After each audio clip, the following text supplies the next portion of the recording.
a todos. Rocío Valdivia, muchísimas gracias por aceptar reunirse hoy conmigo aquí y responder a unas preguntitas sobre tu experiencia como una mujer líder dentro del sector de la tecnología. Bienvenida, Rocío. Un placer, Lena. Encantada de estar contigo esta mañana. Rocío es ingeniera informática graduada de la Universidad de Sevilla y es ponente habitual en seminarios y conferencias sobre open source, WordPress, trabajo remoto y distribuido, mujeres en tecnología, neutralidad en la red, derecho y protección de datos, construcción de comunidades. Y yo la conozco a ella fundamentalmente en la parte de construcción de comunidades en el área de WordPress.org. ¿Podrías explicarnos un poquito cuál es tu rol dentro de las comunidades y qué trabajo haces específicamente en estos momentos? Pues, ¿qué trabajo? Pues bueno, mi rol soy Program Manager de la Global Community Program del proyecto de Open Source de WordPress a nivel mundial, y también dentro de Automatic trabajo en Strategic Growth y Partnership. Y también has escrito un libro, ¿no? Has escrito un libro que se llama WordPress para Dummies. Sí, hace ya unos cuantos añitos, hace un montón de años. En Sí. el 2012, sí, en el 2012 fui coautora junto a mis compañeros Luis Rull y Rafael Poveda de la edición de WordPress para Dummies en español. Sí. Ah, pues muy bien, porque todos eso, esa serie completa de Domis es muy famosa, que hablan de muchos temas, de comunicación, de ventas, de todo habla esa serie, es muy interesante. Sí, la Y verdad que sí, fue Rocío, un ¿cómo, honor. perdón, Rocío, ¿cómo empezó tu camino en el mundo de la tecnología?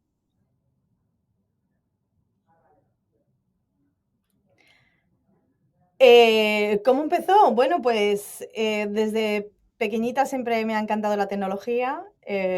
Tenía ordenador en casa y mis padres siempre nos han invitado y motivado a mis hermanas y a mí a tener una mente creativa y curiosa, sobre todo. Entonces, desde muy pequeñita siempre tuve claro que me gustaba la ciencia, que me gustaba la tecnología, y nada, cuando llegó la hora de la universidad decidí hacer ingeniería informática y ese fue el principio del camino. ¿Y cómo entraste a trabajar en software libre? ¿Cómo empezaste, cómo te acercaste a esta parte de lo que es el mundo tecnológico? Fue curioso, fue casualidad, como todo en la vida, ¿no? Los caminos se llega a los lugares caminando, ¿no? Durante la universidad hice unas prácticas de empresa como programadora PHP en Inglaterra. Ahí fue cuando empecé mi andadura en el mundo tecnológico.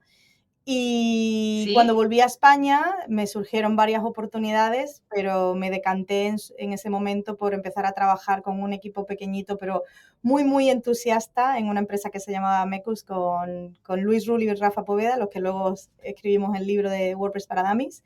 Y en y nada, con ellos estuve trabajando casi 5 años, fue unos años muy bonitos con los que aprendí con ellos muchísimo, y ellos fueron los que me preguntaron un día, ¿sabes de WordPress? Y les dije, no. Y me dijeron, no importa, lo aprenderás. Y digo, estupendo.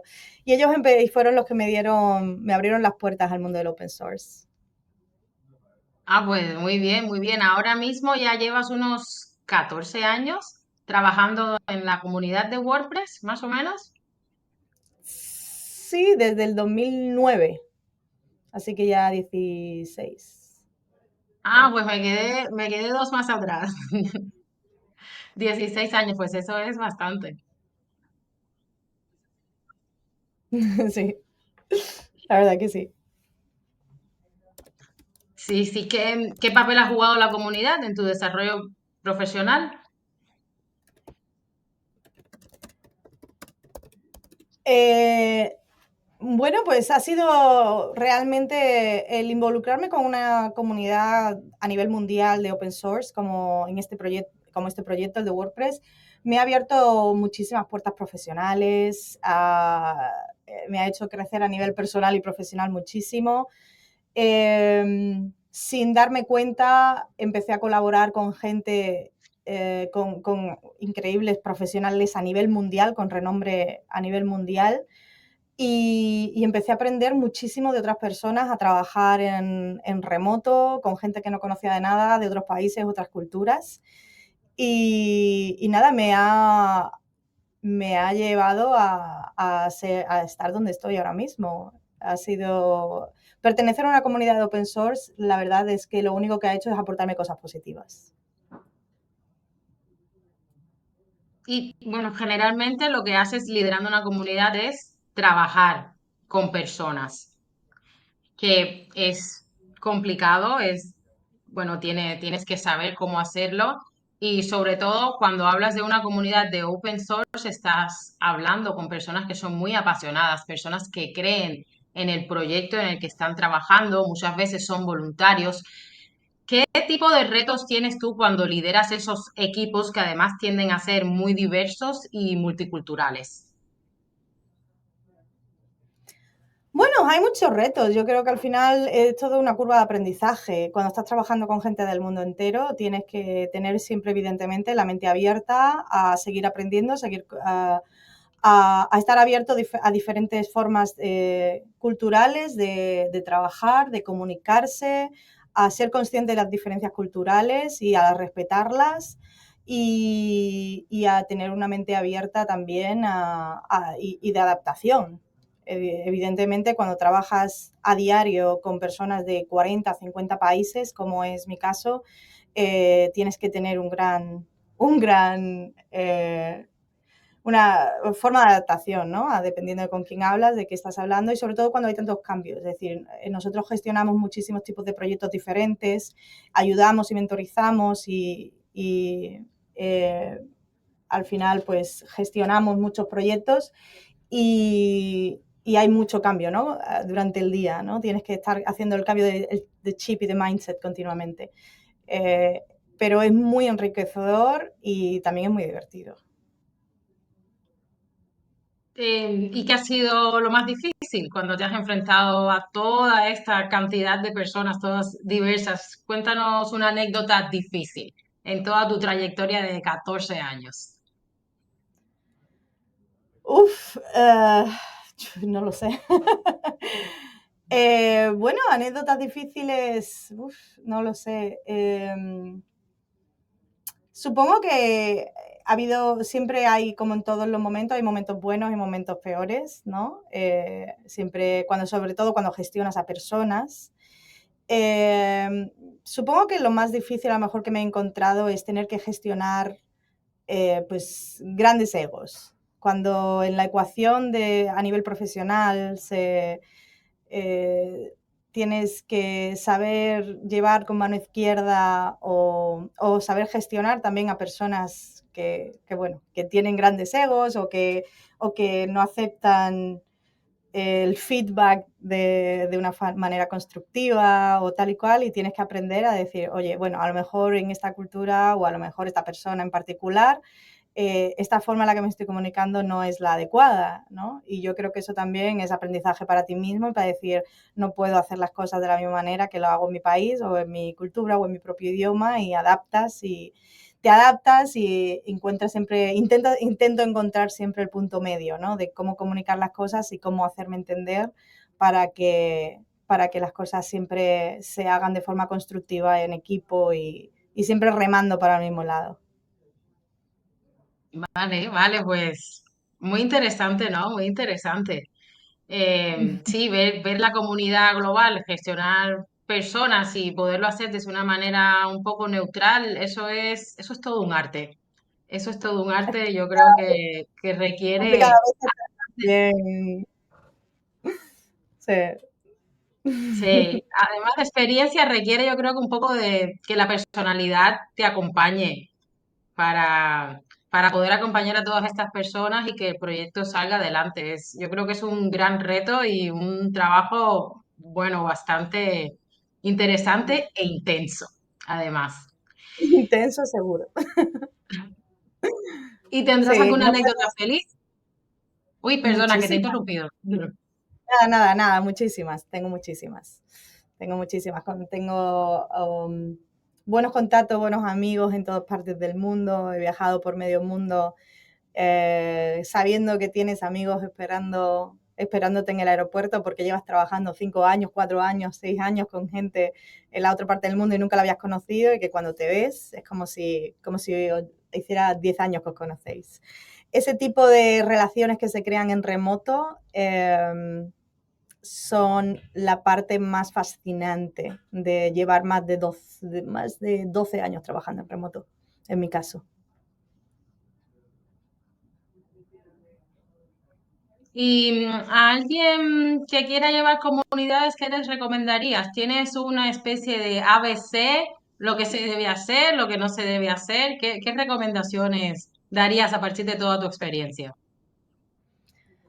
Bueno, es una pregunta, bueno, eh, es complicado, ¿no? Responder a eso en plan genérico, ¿no? Porque todo depende de lo que estás construyendo, todo depende de alrededor de qué estás construyéndolo y sobre todo depende del objetivo, ¿no? Eh, bueno, en mi experiencia, un pequeño consejo para cualquier persona que esté creando una comunidad es que intente conectar con las personas de verdad. Es, en mi opinión, la única manera en la que puedes conseguir que la gente de verdad conecte y se quede, ¿no? Es decir, puedes conseguir el interés de alguien durante 5 segundos, pero que esa persona vuelva y se quede y aporte y ayude durante años es otro tema. Entonces, normalmente eso se hace alrededor de una visión, alrededor de unos valores y alrededor de algo en común, ¿no? Entonces, si dejas claro a todo el mundo cuál es esa visión, cuáles son esos valores y qué es a lo que ellos se están uniendo, es cuando realmente hay algo que los une y por lo que se quedan y volverán. Yo sé que hay una persona que se llama Juan Hernando que dice que si no la comunidad, cuando te conoció, que se sentó al lado tuyo porque tenía resaca y que a partir de ahí empezó a conversar contigo ya hace no sé cuántos años y mira, hoy también es una de las personas que está, bueno, bastante involucrado con todo lo que es la comunidad y fue contigo, fuiste tú quien lo introdujo al mundo de WordPress.org. Me alegro, Eh, porque es una persona que aporta muchísimo y que enriquece muchísimo el proyecto y a todo el que está alrededor de él. y a ver, cuéntanos también algo interesante que te haya pasado en una WordCamp, porque tú vas a todas las WordCamps de España o a casi todas y aquí hay muchas WordCamps. Tú tienes un listado de cuántas, tienes un número, a cuántas has ido.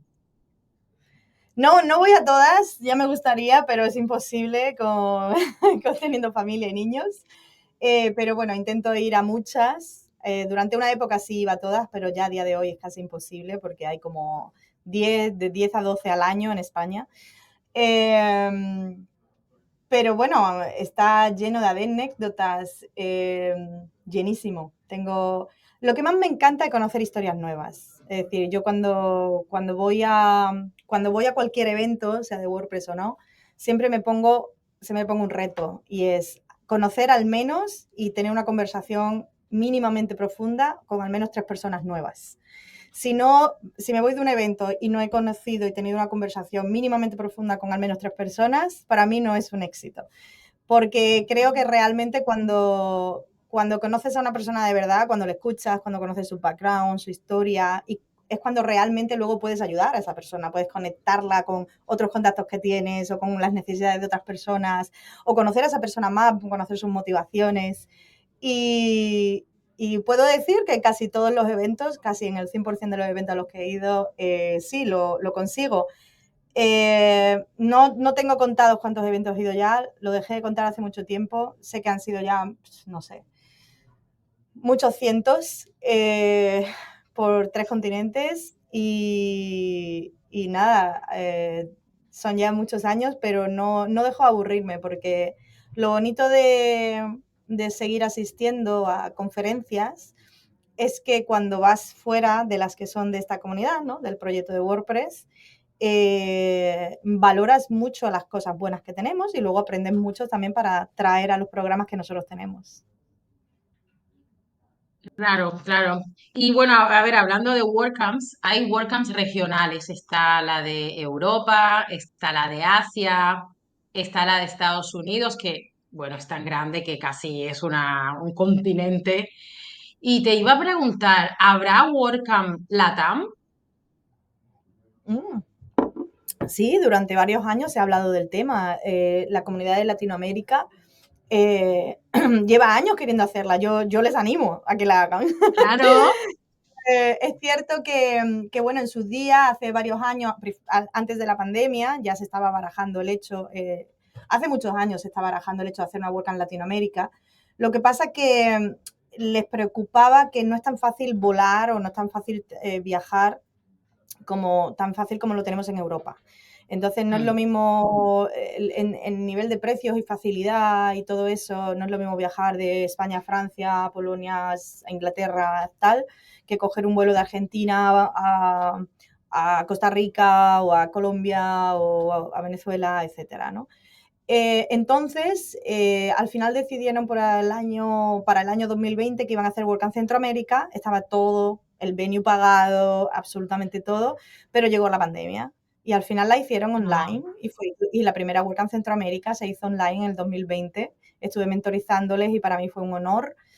Y a día de hoy, hace nada, esta misma semana he tenido conversaciones con el equipo de mentores de WordCamp Latinoamérica que están muy ilusionados con el nuevo proyecto de eventos para estudiantes de WordPress Campus Connect y quieren animar y hacer training a profesores y a expertos en WordPress para dar clases a estudiantes en centros educativos, universidades, escuelas tecnológicas, etcétera. Entonces, las ideas van evolucionando y dependiendo todo depende al final de la motivación de las comunidades y de los intereses de cada individuo. pues sí, sí, pero la verdad es que yo no había pensado en ese tema de los viajes, porque Latinoamérica es súper grande.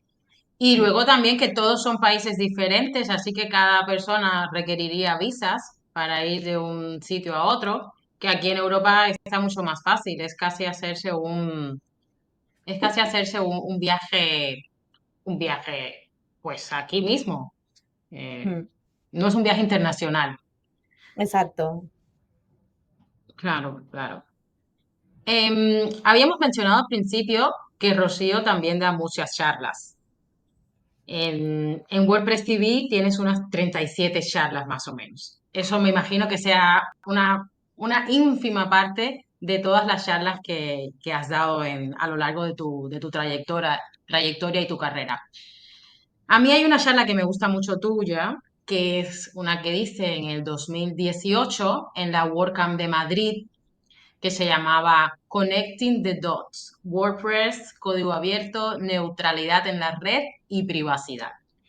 Y es una charla que fue, bueno, en 2018, pero hoy que estamos en 2025 todavía tiene prácticamente la misma vigencia.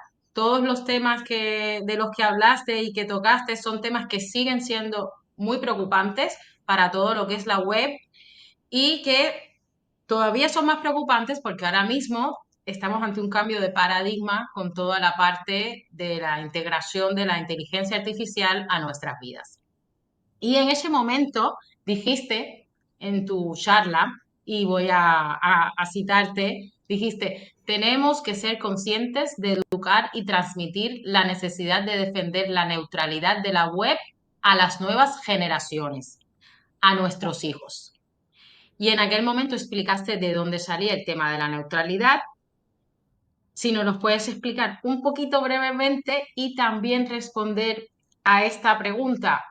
¿Crees que la inteligencia artificial y la forma en la que se está usando en los buscadores desprotege la neutralidad en la web? Pues mira, esto es un tema que me apasiona, sobre todo por, por nosotros y por el futuro de nuestra sociedad. Vivimos en un mundo en el que la información está ahí, pero parece que si no está delante tuya no existe, ¿no? Entonces, para aquellos que no lo sepan, ¿qué es la neutralidad en la red? La neutralidad en la red, en principio, como un resumen así rápido, es el principio de que todos los datos en Internet deben ser tratados por igual. Sin discriminación por parte de los proveedores de servicios de Internet, etcétera, ¿no? ¿Eso qué implica? Eso sí implica que, por ejemplo, tu empresa de Internet no debería bloquear ciertos contenidos o servicios, cosa que hoy en día ya ocurre. Que no deben dar prioridad a unos sitios sobre otros, por ejemplo, hacer que Netflix cargue más rápido que otros sitios de vídeo, por ejemplo, eso iría en contra de la neutralidad en la red. Y otra cosa sería, por ejemplo, cobrar tarifas diferenciadas dependiendo del acceso a diferentes plataformas, ¿no? Entonces, si eso no se cumple, tenemos neutralidad en la red. Cuando hay cualquier tipo de barrera a que se acceda a la información de manera diferente, entonces estamos atentando contra la neutralidad en la red. Respondiendo a tu pregunta sobre cómo la inteligencia artificial puede afectar a la neutralidad, la respuesta no es fácil, es compleja, porque sí, realmente la inteligencia artificial puede poner en riesgo a la neutralidad en la red, claramente, aunque no lo hace necesariamente de forma directa, ¿vale? El impacto depende de cómo se implementa y cómo se regula la tecnología. Por ejemplo, ¿cómo puede afectar? Pues puede afectar con la priorización algorítmica de contenidos. Si plataformas como Google, YouTube, Facebook, Twitter, etcétera, usan inteligencia artificial para decidir qué contenidos te muestran, ¿vale? Aunque no sean a través de tu proveedor de Internet, este filtrado algorítmico limita la visibilidad de ciertos contenidos y favorece el de otros. Por lo tanto, crea una jerarquía artificial de tráfico, ¿vale? Otras maneras de afectar a la neutralidad es cuando la inteligencia artificial aplicada por proveedores de servicios de Internet, por ejemplo, si tu proveedor usa la inteligencia artificial para optimizar el tráfico, significa que podría comenzar a priorizar ciertos tipos de datos o servicios, ¿vale? Bajo argumentos de eficiencia, pero está rompiendo la neutralidad. También cuando los modelos de inteligencia entrenados con sesgos de tráfico, eso también ocurre, si los modelos se entrenan con datos que ya reflejan que hay un trato desigual de contenido, por ejemplo, redes que cargan ciertos servicios más rápido, entonces la inteligencia perpetúa esa desigualdad. Y luego la publicidad dirigida y segmentada, es decir, los algoritmos de inteligencia artificial pueden ser burbujas de información y tenemos que ser conscientes de ello, porque en función del comportamiento de los usuarios, aislando puntos de vista y contenidos, lo que pueden distorsionan la percepción de la pluralidad informativa, que debería de tener un internet neutral. Entonces, al final, están creando burbujas de forma artificial y eso es un riesgo que tenemos. Es decir, esos 4 puntos son el mayor riesgo que tenemos ahora mismo con la inteligencia artificial para afectar a la neutralidad en la red. ¿Qué se puede hacer? Y Pues, y ya respondo a la última pregunta, ¿qué se podría hacer para mejorar esto o para intentar evitar que se afecte a la neutralidad? Una regulación clara. Las leyes sobre neutralidad en la red deberían de ampliarse para cubrir el uso de la inteligencia artificial, tanto para los proveedores de Internet como para plataformas. Luego, que hubiera transparencia algorítmica, que no la hay. Obligar a las plataformas a explicar cómo sus modelos priorizan o filtran el contenido. Y luego las auditorías independientes, evaluaciones regulares de los algoritmos para evitar sesgos y prácticas discriminatorias, por ejemplo.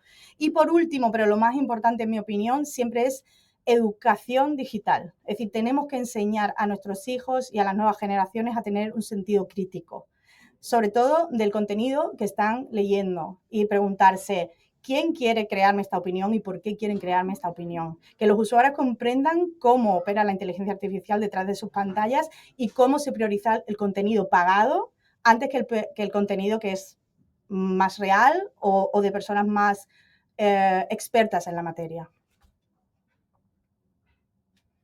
pues, eh, muchísimas gracias por darnos pues una visión así tan general del tema. Es bastante complicado porque, bueno, hay muchas personas que se tendrían que implicar y esto, pues las leyes tienen que apoyar la neutralidad en la web, que ya dijiste aquella vez en esta conferencia que varía. varía según los gobiernos y las decisiones que se vayan tomando al respecto. Pero es súper importante porque es que, claro, nos están diciendo qué pensar Exacto. todo el tiempo. Al Sí, final, al final afecta a todo el sistema democrático de la sociedad. Mm. pues sí, sí. Es bastante preocupante, yo creo. Por eso hay que seguir luchando por el Open Web y por la Y sobre neutralidad, todo educando, educando. Yo creo que tenemos una responsabilidad de educando. educar y de hacer entender a la población por qué esto es tan importante. Mm. Pues sí, sí, aquí hay bastante para reflexionar, bastante.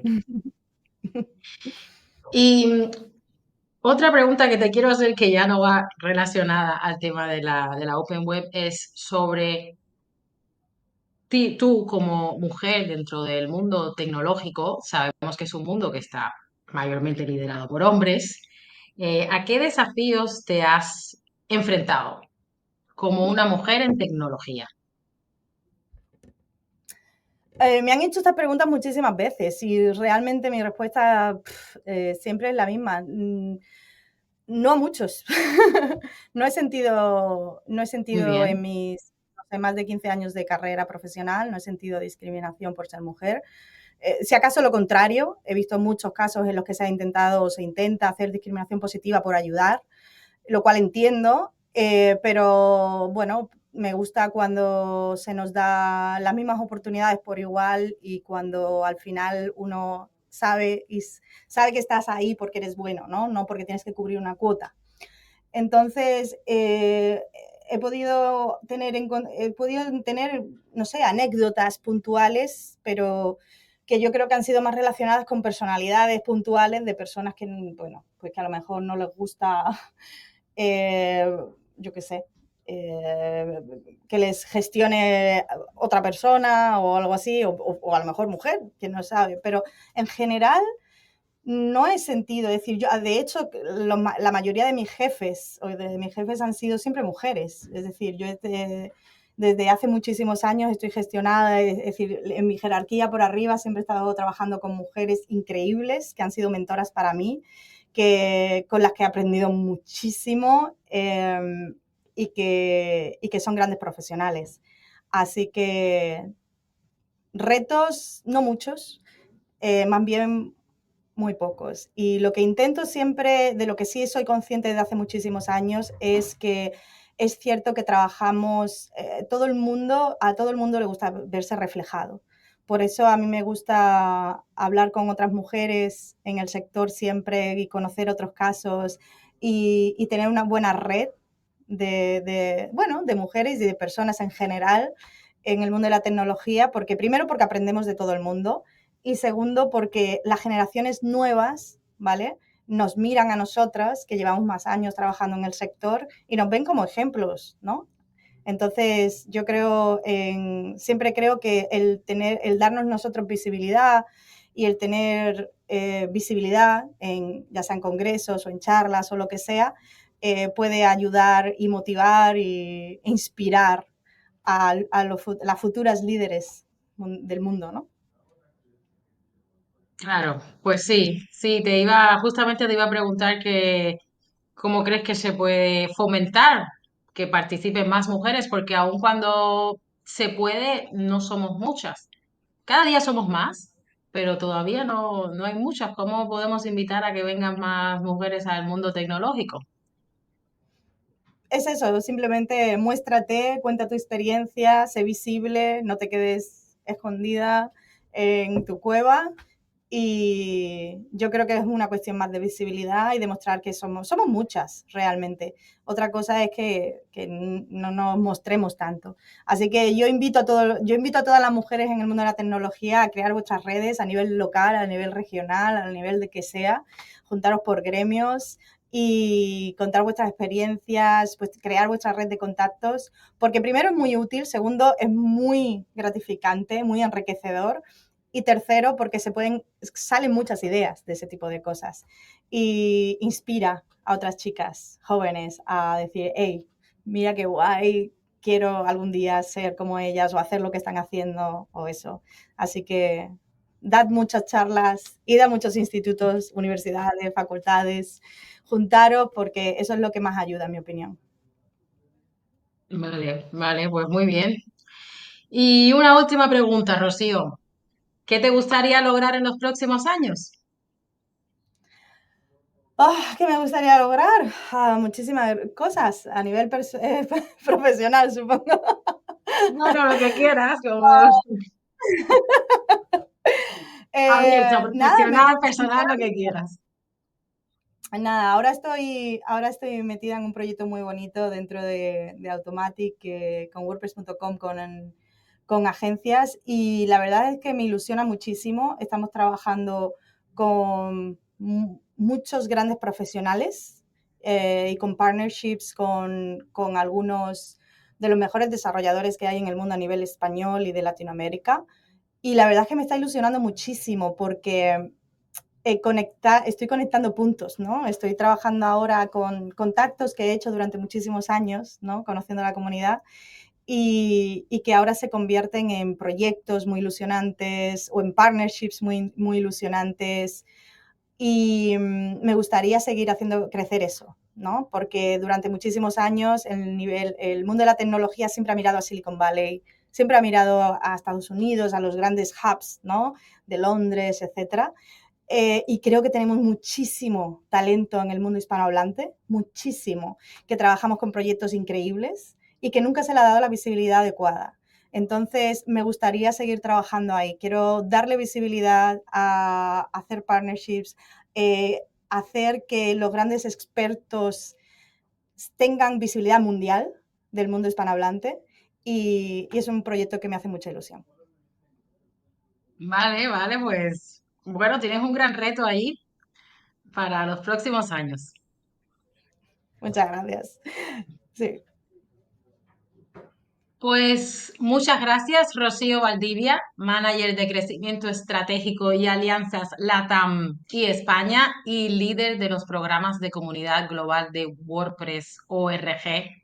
Nuevamente, muchas gracias por estar hoy aquí conmigo y por compartir tu tiempo, que sé que es bastante limitado.